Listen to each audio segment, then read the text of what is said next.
오늘 의뢰해 주시는 하나님의 말씀은 시편 40편 1절과 2절 말씀입니다. 우리 같이 한번 봉독하도록 하겠습니다. 같이 읽습니다. 시작. 내가 여호와를 기다리고 기다렸더니 귀를 기울이사 나의 부르짖음을 들으셨도다. 나를 기가 막힐 웅덩이와 수렁에서 끌어올리시고 내 발을 반석 위에 두사 내 걸음을 견고하게 하셨도다. 아멘. 옆에 분하고 인사하겠습니다. 사랑하고 축복합니다. 사랑하고 축복합니다. 우리는 다시금 하나님 나라에 하나님 사람은 어떠한 마음을 가지고 어떠한 정서를 가지고 어떠한 생각을 살아가고 있는가를 우리는 보게 됩니다. 고난이라는 상황 속에서 가장 힘든 일은 기다리는 거예요. 오늘 시편의 기자는 기다리고 기다렸다 라고 이야기하시죠. 기다린다라는 것은 하나님께서 정하신 곳에서 멈추어 서는 것을 의미합니다. 문제는 이 기다리라는 것이 결코 쉽지 않다는 데 있어요. 지난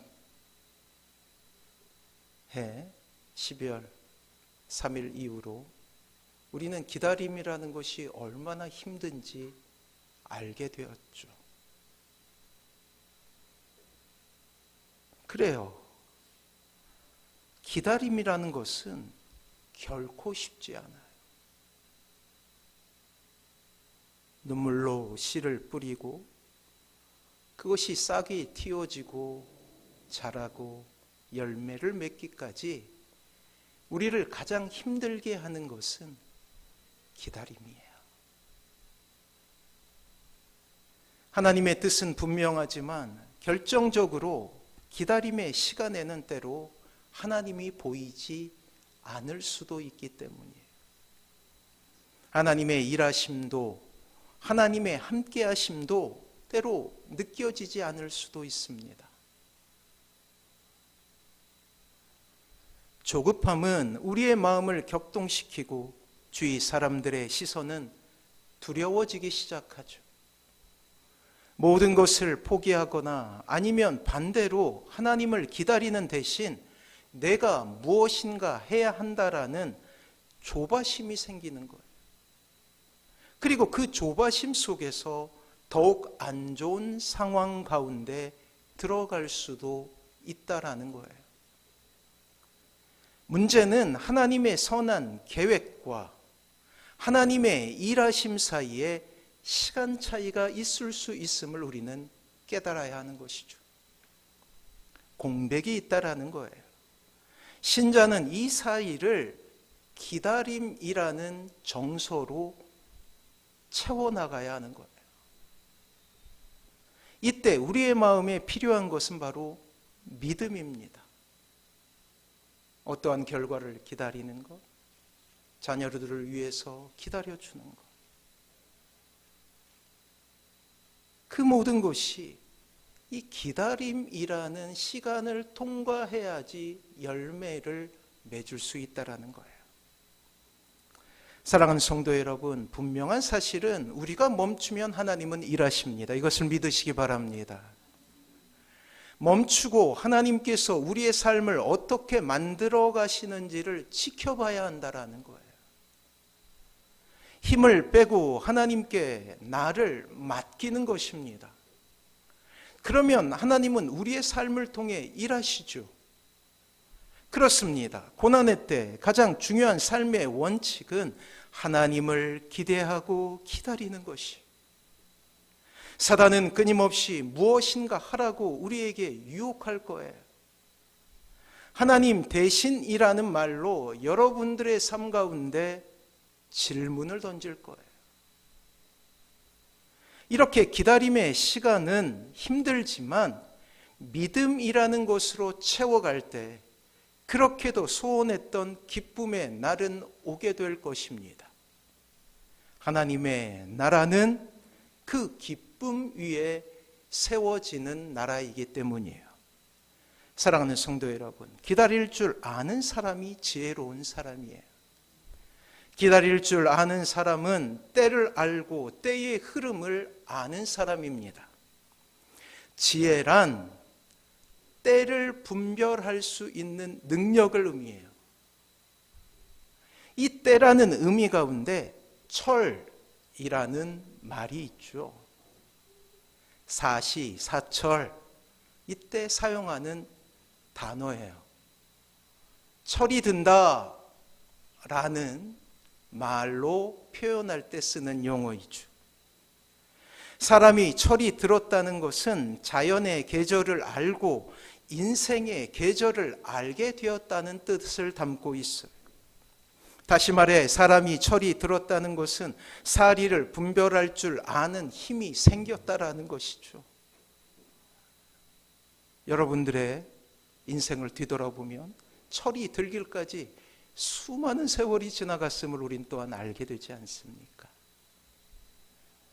한 송이의 국화꽃이 피우기 위해서 봄부터 소쩍새는 그렇게도 울었다는 것을 우리는 깨닫게 되는 거예요. 사리를 분별하는 힘은 바로 인생의 계절을 아는 데서 오는 것이에요. 그래요. 인생의 사계절을 아는 사람은 지혜로운 사람이라고 할 수가 있죠. 사계절을 아는 사람은 인생 전체를 볼 수 있는 사람이라는 거예요. 추운 겨울이 있으면 따뜻한 봄이 있으면 따뜻한 봄이 있다고 해서 더운 여름을 거치지 않을 수 없음을 그 사람은 깨닫게 되는 거예요. 가을이라는 수확의 계절을 맞이하지만 언젠가 아무것도 거둘 수 없는 겨울이 온다는 것을 아는 사람이 철이 든 사람이라는 거예요. 그저 나이만 먹은 사람이 아니라는 거예요. 근시안적인 안목이 아니라 장기적인 안목을 가진 사람은 절대 초조해하지 않습니다. 농부는 알게 되죠. 어느 때에 씨를 뿌리고 어느 때에 물을 주고 어느 때에 잡초를 뽑고 어느 때에 자라는 모습을 보며 흐뭇해하다가 또 어느 때에 햇빛이 필요함을 알고 또 어느 때에 수확을 해야 될지 알게 되는 것. 여유가 있어야 우리는 인생의 실수를 줄이게 되는 거예요. 인생에는 밀물의 때가 있고 썰물의 때가 있습니다. 밀물과 썰물의 때를 아는 사람은 밀물의 때를 만났다고 너무 좋아하지 않아요. 그 이유는 곧 썰물의 때가 올 줄 알기 때문이죠.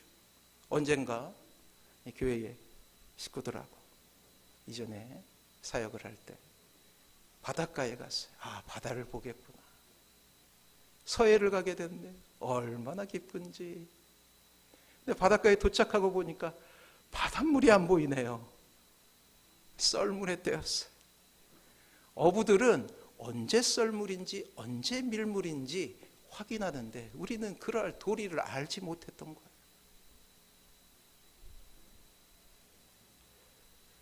썰물의 때가 왔다고 해서 낙심하지 않습니다. 멀지 않은 날에 밀물의 때가 올 줄 알기 때문이죠.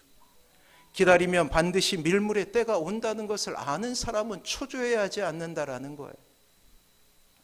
밀물의 때는 더군다나 노력함으로 오는 것이 아니에요. 기다림으로써 찾아오는 것입니다.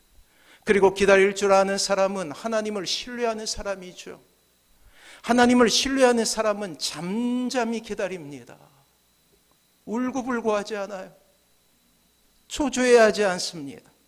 하나님의 섭리를 믿기 때문에 기다립니다. 하나님의 통치를 믿기 때문에 기다립니다. 하나님 역시 우리를 기다려 주셨음을 알고 또한 우리도 기다리는 거예요. 그래서 기다릴 때 우리는 하나님을 닮게 되는 거예요. 그리고 기다릴 때 하나님의 음성을 듣게 되는 것입니다. 기다릴 때 하나님이 하시는 일의 결국을 보게 되는 것이죠. 하나님의 나라의 최대의 적은 조급함임을 우리는 기억해야 된다라는 거예요. 자, 우리의 인생 가운데도 이해가 안 되는 일로 고통당할 때가 있어요. 애매한 고난 가운데 눈물 지으며 더 이상 살 소망마저도 잃어버리는 때가 있습니다. 하나님의 뜻을 알지 못함으로 인하여 인생은 뒤죽박죽되고 언제 끝날지 알지 못하는 인생의 고통 가운데 신음하기도 하며 차라리 모든 것을 포기하고 싶을 생각이 들 때가 있다라는 사실이에요. 그렇습니다. 이 세상은 이해할 수 없는 일로 가득 차 있고 그 안에서 신자는 고통스러운 시간을 보내기도 한다라는 거예요. 그리고 기쁨을 잃어가죠. 자녀는 부모의 마음같이 자라주지 않고 부모의 요구는 늘 자녀에게 부담이 되지 않습니까? 세상은 신자에게 늘 감당할 수 없는 과제를 주며 인간관계는 틀어지고 경제적인 어려움은 우리를 주눅들게 하며 육체의 질병은 늘 우리를 의기소침하게 만들고 인생의 실패는 참으로 우리를 고통스럽게 하는 거예요. 그래요. 기쁨을 잃어버립니다. 이러한 일들 가운데 기쁨은 사라지고 점점 하나님에 대한 믿음은 희미해지기 시작한다라는 거예요. 사랑하는 성도 여러분, 우리의 과제는 이러한 어려움 가운데서 다시금 기쁨을 회복하는 것임을 우리는 기억할 수 있어야 된다라는 거예요. 자, 우리는 불꽃과도 같이 이 세상을 살아갔던 우리의 신앙의 선배들, 그리고 그 중에서도 선지자들의 삶을 우리는 잘 알고 있죠. 특별히 독특한 이름을 가지고 독특한 삶을 살았던 한 사람을 소개하려고 합니다. 그의 이름은 하박국이에요. 호박국이 아닙니다.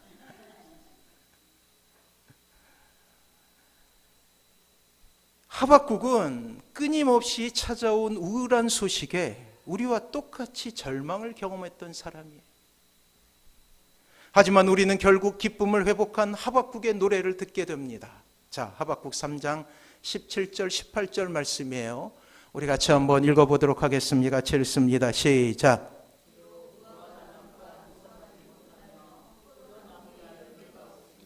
감람나무에 소출이 없으며 밭에 먹을 것이 없으며 우리의 양이 없으며 외양간에 소가 없을지라도 나는 여호와로 말미암아 즐거워하며 나의 구원의 하나님으로 말미암아 기뻐하리로다. 아멘. 우리는 이 노래를 통해 하박국이 고난 가운데서 기쁨을 회복할 수 있는 놀라운 비결을 얻어야 합니다. 꼭 얻어야 해요. 그래요. 하박국 선지자의 기쁨의 이유는 무엇이었습니까? 하박국은 독특하게 농부였어요. 그래서 무화과 나무를 키우고 포도나무를 기르고 밭에 야채를 심고 외양간에 소를 길렀던 사람이었어요. 그러다가 하나님의 부르심을 받아 선지자가 되었거든요. 무화과 나무가 무성하지 못하고 포도나무가 열매가 없다라는 거예요. 언젠가 6시 내 고향이라는 프로그램을 통해서 저 강원도 고랭지에 있는 배추가 서리를 맞아 다 죽게 되었다는 그런 장면을 보게 되었습니다. 근데 그 농부가 했던 일을 봤어요. 그게 뭐냐면 트랙터를 가지고 그 넓은 밭을, 그 배추밭을 다 갈아엎는 거예요. 그리고 나중에 트랙터에서 내려서 리포터와 인터뷰하는 모습을 보는데 거의 얼굴이 일그러져 자신의 모든 것을 다 잃은 것과 같은 한 사람의 모습을 보게 되었습니다. 농부에게 밭에 수출이 없다는 것은 모든 것을 다 잃어버리는 거예요.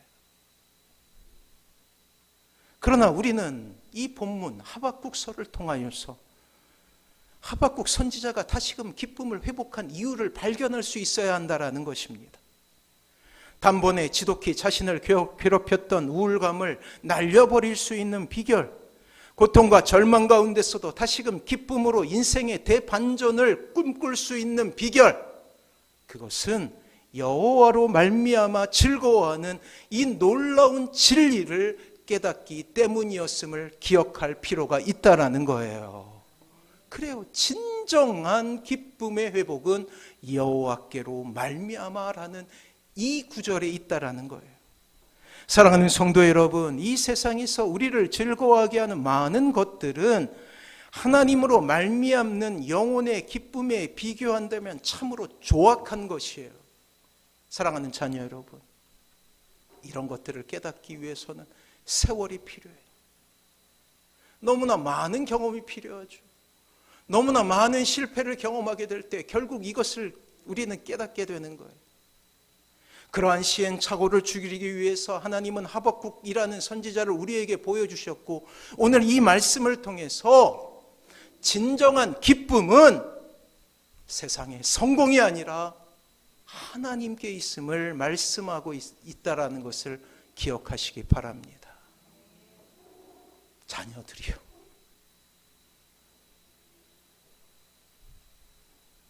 다시 한번 말씀드리지만 하나님으로 말미암는 영혼의 기쁨에 비교한다면 참으로 조악한 거예요. 세상에서 얻게 되는 기쁨은 말이에요. 한 지도자의 몰락을 통해서 그것을 보지 않았습니까? 수많은 재물을 얻었어요. 명예를 얻었어요. 이 땅에, 이 대한민국의 최고의 권력자의 자리에 올랐어요. 그럼에도 불구하고 영구 집권을 소망하며 권력을 탈취하려고 합니다. 그에게 기쁨의 이유는 뭐예요? 다 얻었음에도 불구하고 더 얻고자 하는 마음, 그것 아닙니까? 과연 그에게 진정한 기쁨이 있었습니까? 여전히 배고프고 여전히 목말라서 이제 독재와 장기 집권이라는 그 무시무시한 일을 꿈꾸었다라는 거예요. 그리고 그 말로를 우리는 보게 되는 것입니다. 사랑하는 성도 여러분, 참된 기쁨의 근원은 하나님밖에 없음을 기억하시기 바랍니다. 세상 사람의 즐거움과 신자의 즐거움에는 분명한 차이가 있어요. 차이가 없다면 우리가 믿는 하나님은 누구입니까? 도저히 즐거워할 수 없는 상황 속에서도 즐거워할 수 있는 것, 바로 이 땅의 신자들에게만 가능한 일이에요. 세상에 즐거워할 조건이 세상은 즐거워할 조건이 있을 때 즐거워합니다. 무화과 나무가 무성할 때, 외양간에 소가 가득할 때, 포도나무의 열매가 무성할 때, 밭에 소출이 많을 때, 감람나무의 열매가 풍년을 들었을 때, 그래요. 이런 조건으로 세상은 기뻐하는 거예요. 이렇게 기뻐하는 것은 너무나 본능적이고 자연스러운 일이죠. 분명한 이유가 있을 때 그들은 자신들의 수고와 노력을 생각하며 기뻐하게 된다라는 거예요. 또 어떤 사람은 자신이 운 좋은 사람임을 강조하기도 합니다.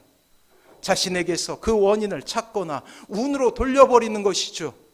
하지만 하나님을 회복한 신자에게 이 모든 기쁨의 조건은 이제 중요한 것이 아니에요. 가장 큰 기쁨의 원인이 되신 주님을 회복한 이들에게, 하나님께로만 받을 수 있는 놀라운 기쁨을 체험한 이들에게 이제 하박국서 3장 17절의 조건은 더 이상 중요한 것이 아니라는 거예요. 참된 기쁨이 이제 하나님께로부터만 오는 것임을 깨닫게 된 신자는 어떠한 순간에도 기쁨을 선택할 수 있는 믿음을 소유하게 되는 것입니다. 그리하여 하박국이 이야기했던 대로 그리 아니하실지라도 라는 이 위대한 그러한 문장을 통하여서 자신의 삶을 해석하고 자신의 인생을 해석하여서 드디어는 기쁨의 사람이 될 수 있게 된다라는 거예요. 그리고 그 사람들을 통하여서 하나님은 이 땅에 하나님의 나라를 이루어가는 것입니다. 이렇게 될 때 신자의 삶에 놀라운 변화가 일어나게 되지요. 그렇습니다. 기쁨을 선택한 순간부터 신자의 인생은 감사의 조건을 찾게 된다라는 거예요. 감사의 조건을 찾고 그 감사의 조건에 맞추어 감사를 하는 거예요. 때문에 그러한 감사는 어떠한 조건에도 감사의 조건을 찾을 수 있는 능력을 배양시키는 것이죠. 왜냐하면 그러한 감사는 아버지께서 나의 하나님 되심에서 나오는 감사이기 때문이에요. 여전히 우리를 슬프게 하는 일들이 있죠.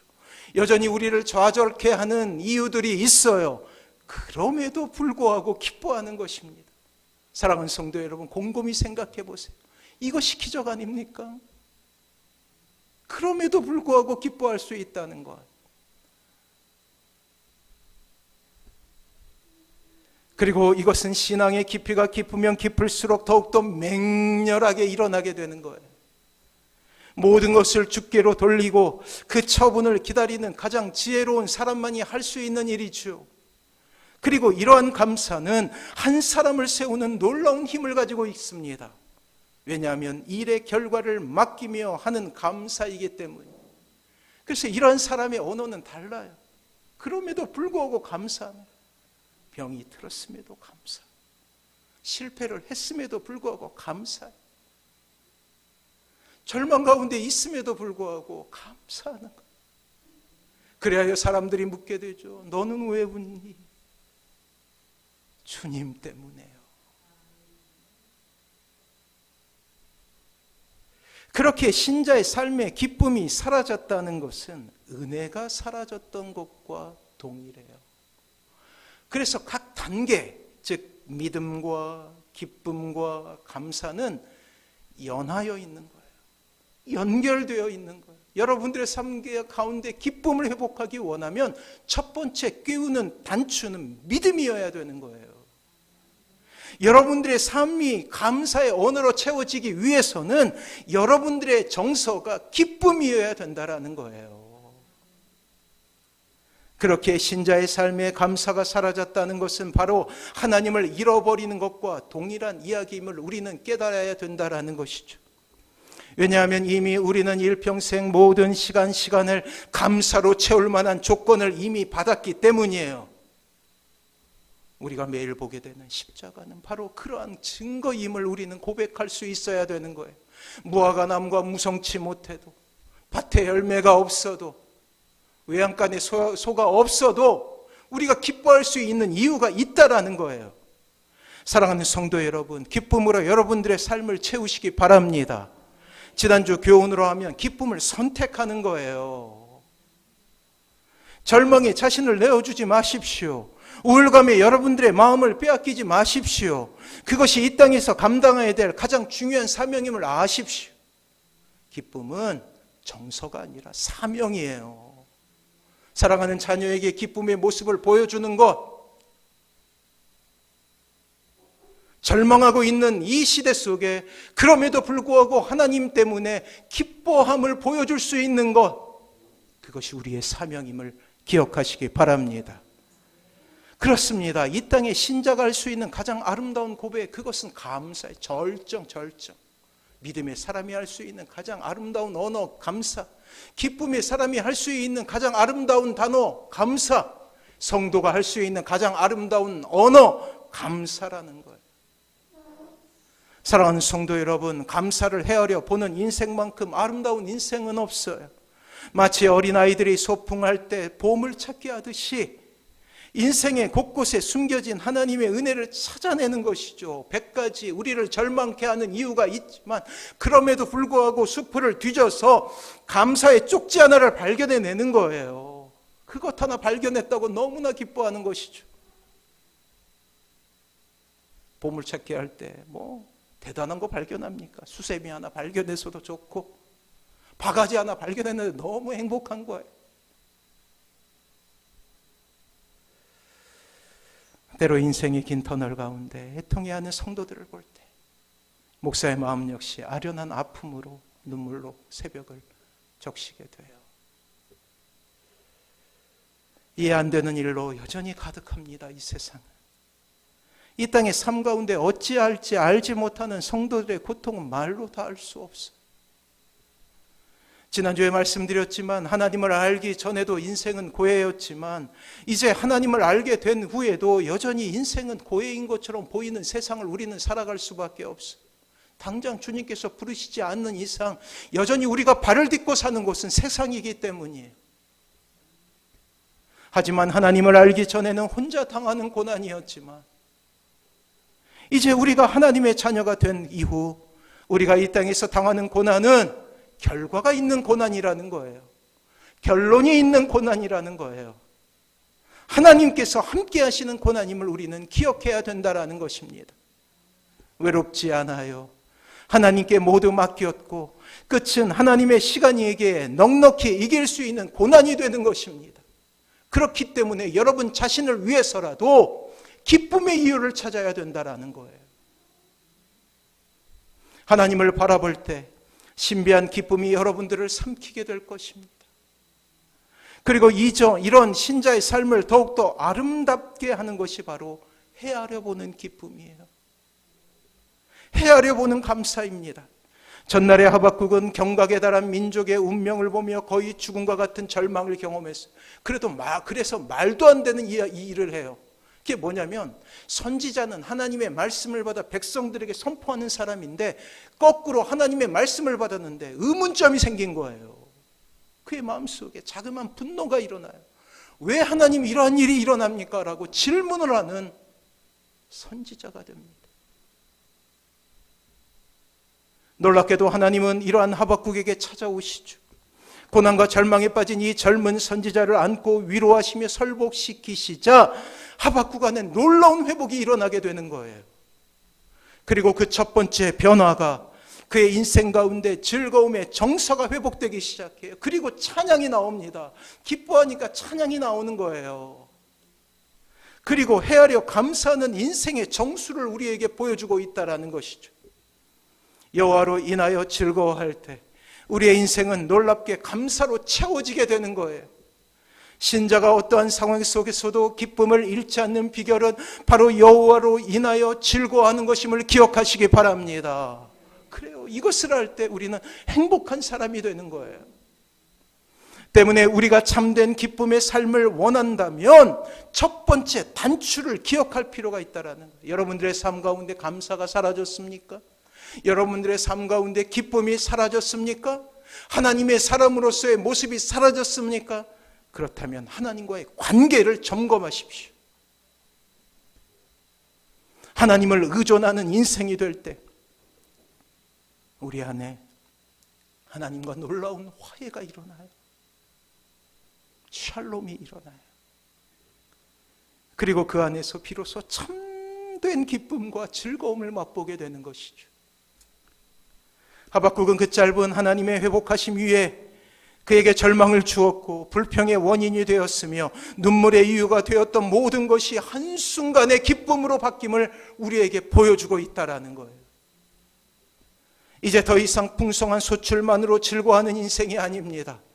하나님의 존재 자체로 기쁨을 누릴 수 있는 일체의 비결을 알게 됩니다. 그리고 고백하게 되는 거예요. 그리 아니하실지라도. 우리 다시 한번 읽어볼게요. 하박국 3장 17절 18절 같이 한번 읽어봅니다. 그의 기쁨을 생각하시면서 읽으십시오. 시작.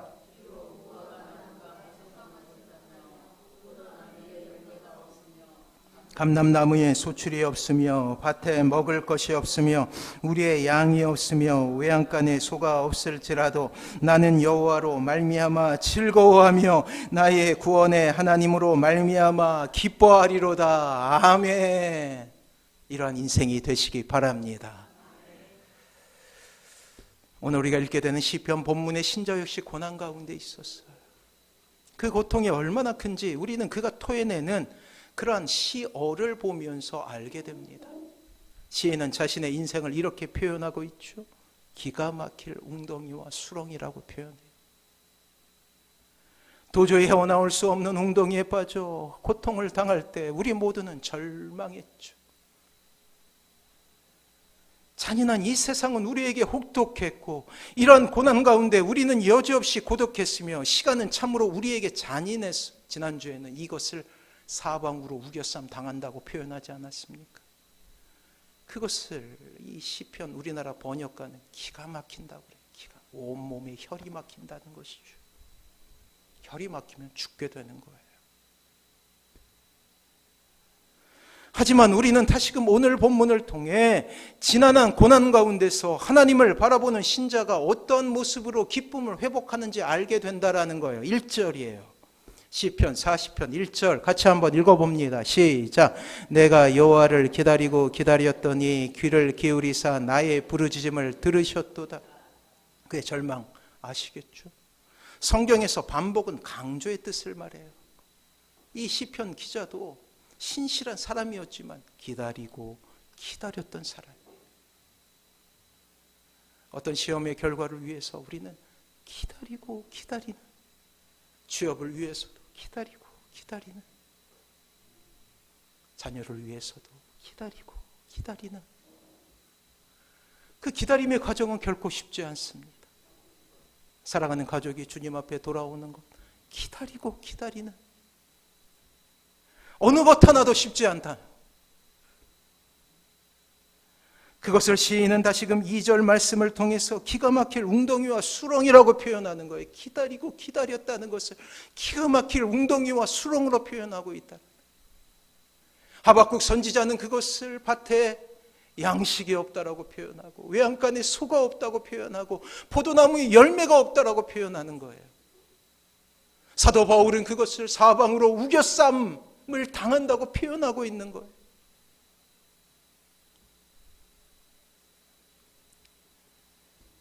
사랑하는 성도 여러분, 그러나 우리는 행복의 기쁨을 누릴 수 있게 되는 놀라운 비결을 알게 됩니다. 그것은 1절의 뒤에 있는 하나님께서 귀를 기울이사 나의 부르짖음을 들으셨도다 라는 구절이 있어요. 사랑하는 성도 여러분, 진정한 기쁨은 하나님을 만날 때만 이루어짐을 기억하시기 바랍니다. 시인은 비록 고난 가운데 절망 가운데 있었지만 하나님에 대한 믿음만은 잃지 않고 있었어. 현실은 시커먼 시궁창에 죽음이 드리워져 있는 죽음과도 같은 상황이었지만 그의 영혼은 이러한 절망적인 상황과는 다르게 하나님으로 인하여서 불타오르게 됩니다. 기다리고 기다렸더니, 이루어질 때까지 기다렸더니 라는 말은 믿음이 아니고는 품을 수 없는 마음이라는 거예요. 그렇습니다. 믿음이 없다면 기다림도 없어요. 지금 우리에게 필요한 것은 하나님께 대한 믿음입니다. 신뢰입니다. 그래요. 고난의 때 신자는 가장 먼저 해야 될 것은 하나님을 찾는 거예요. 그래야지 기다릴 수 있잖아요. 이를 악물고 참는 것이 아니라 소망의 근원이신 하나님을 만나야 우리는 끝까지 기다릴 수 있기 때문에 하나님을 찾는 거예요. 마치 보물 찾기 하듯이 말이에요. 설레이는 마음을 가지고. 왜냐하면 하나님은 때가 이름에 거두리라는 끝을 주관하시는 분이시기 때문이죠. 인생의 벼랑 끝에서 우리는 하나님을 다시금 회복해야 합니다. 때로 하나님은 자신이 아파하시면서도 지난주에 말씀드렸던 대로 때로 사랑하시는 당신의 자녀들을 고난 가운데 두실 때도 있어요. 기다리고 기다리게 하실 때도 있다라는 거예요. 하지만 결론은 정해져 있습니다. 우리 안에 기쁨이에요. 우리 안에 소망이에요. 우리 안에 즐거움이죠. 믿음이 없이 당하는 고난과 어려움은 그저 우리에게 원망과 상처를 줄 뿐입니다. 그러나 믿음으로 고난을 잘 견딘다면 자신과 자신이 겪게 되는 모든 어려운 상황을 하나님께 맡기고 하나님만 바라본다면 비록 현실은 혹독하게 자신을 다그치겠지만 그때마다 하나님의 사랑과 하나님의 은혜, 하나님의 위로하심은 여러분들의 입가에 미소를 짓게 하는 놀라운 거룩한 여유로 만들어주는 여러분들의 삶이 될 거예요. 이것을 믿으시기 바랍니다. 그래요. 하나님과 함께 걷는 길이라면 그 어떤 가시밭길도 은혜의 길이 될 수 있다라고 고백했던 신앙의 선배들의 고백을 들으시기 바랍니다. 왜요? 기쁨의 일체의 비결을 깨달았기 때문이에요. 그 가시밭길은 더욱 나의 삶을 빛나게 하는 시간이며 하나님 안에 만들어진 훌륭한 자신의 모습을 발견할 수 있는 기회가 될 거예요. 사랑하는 성도 여러분, 하나님은 신실하십니다. 그리고 하나님은 결코 자신의 자녀들에게 나쁜 것을 주실 수 있는 분이 아니에요.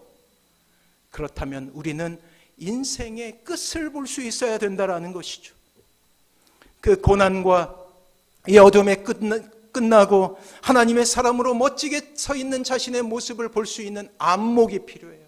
밀물이 끝나고 썰물이 오고 썰물이 끝나고 밀물이 오는 이 자연의 철을 알 수 있는 비결을 얻어야 된다는 거예요. 이것이 바로 하나님의 섭리와 계획을 믿는 사람들의 모습인 것입니다. 사랑하는 성도 여러분, 여행자에게 필요한 것은 지도입니다. 옛날에는 내비게이션이 없었어요. 저는 인간이 발견한 최고의 발명품은 내비게이션이라고 생각하는 사람인데, 이 내비게이션이 없을 때는 옛날에는 차를 타고 가는 옆 좌석에, 이 보조 좌석에 있는 사람이 항상 지도를 봤어요. 지도를. 어디를 간다는 것은 정말로 위험하고 어려운 일이에요.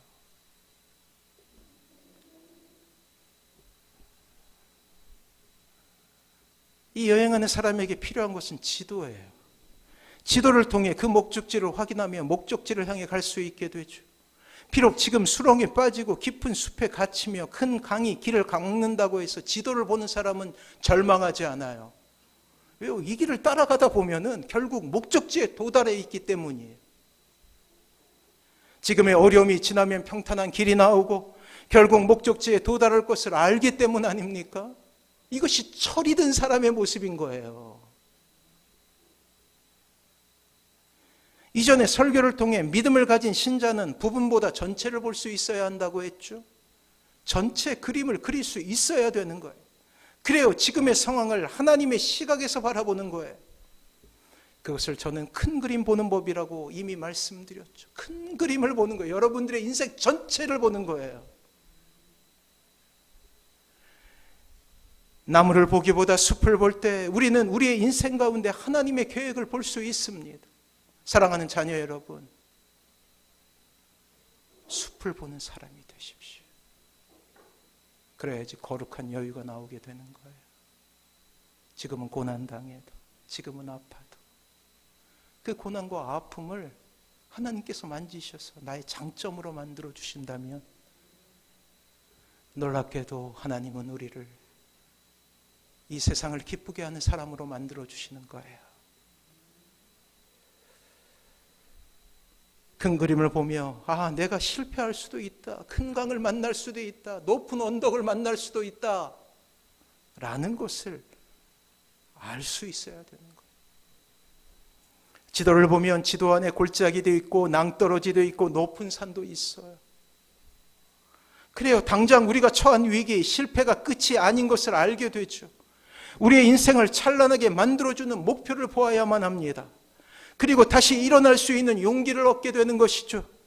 사랑하는 성도 여러분, 사랑하는 자녀 여러분, 하나님 안에서 영원한 실패는 없어요. 그렇다면 우리가 해야 될 것은 그 고난 가운데 하나님께서 주관하시는 인생의 큰 그림을 바라보며 다시금 기쁨을 회복하는 일입니다. 하나님을 신뢰하고 실망하지 않는 거예요. 그래서 여러분들이 하나님을 얻게 되는 것과 하나님을 얻지 못하고 그저 교회의 마당만 밟는 것과는 천지 차이가 난다라는 거예요. 우리는 때로 우리의 인생 가운데서 눈물을 흘리며 좌절할 수도 있죠. 하지만 하나님 안에서 우리는 기뻐할 수 있는 이유를 찾게 될 것입니다. 하나님으로 인하여 우리는 고난 가운데서 가장 큰 행복을 느끼는 놀라운 은혜 가운데 거하게 될 거예요. 사랑하는 성도 여러분, 이제 설교를 마치며 여러분들에게 당부합니다. 하나님을 신뢰하시기 바랍니다. 그 어떤 순간에도 포기하지 않으시는 하나님을 바라보는 것입니다. 인생 전체를 바라보며 하나님의 시각으로 여러분들의 삶을 바라보시기 바랍니다. 당장 우리의 삶 속에 하나님의 역사하심이 안 보인다 할지라도 하나님은 결코 자신의 자녀들을 포기하지 않음을 기억하시기 바랍니다. 오직 우리가 할 것은 주님을 신뢰하고 끝까지 하나님을 바라보는 것이죠. 그래요. 이것이 우리가 집중해야 될 원칙이에요. 신앙은 이기적으로 하라고 그랬어요. 기쁨을 위해서 신앙생활 하십시오. 그저 이를 악물고 참기 위해 하지 마십시오. 여러분 자신이 행복한 사람이 되기 위해서 신앙생활 하십시오. 이것이 우리가 집중해야 될 신자의 삶의 모습이에요. 하나님을 신뢰하시는 사랑하는 모든 성도님들 되시길 주님의 이름으로 축원합니다. 우리 찬양함으로 결단하며 나가도록 하겠어요. 다시금 우리는 찬양합니다. 나의 삶의 결의.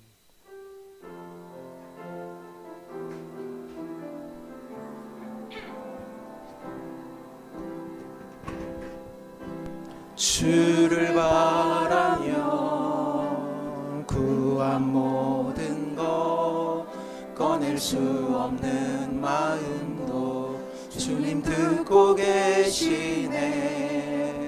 뜻하신 대로 인도하소서.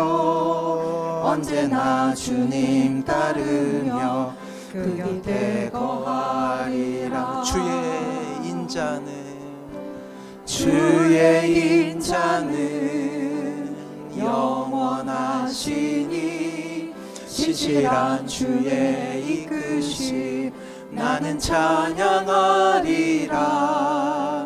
모든 시간을 주께 드리네.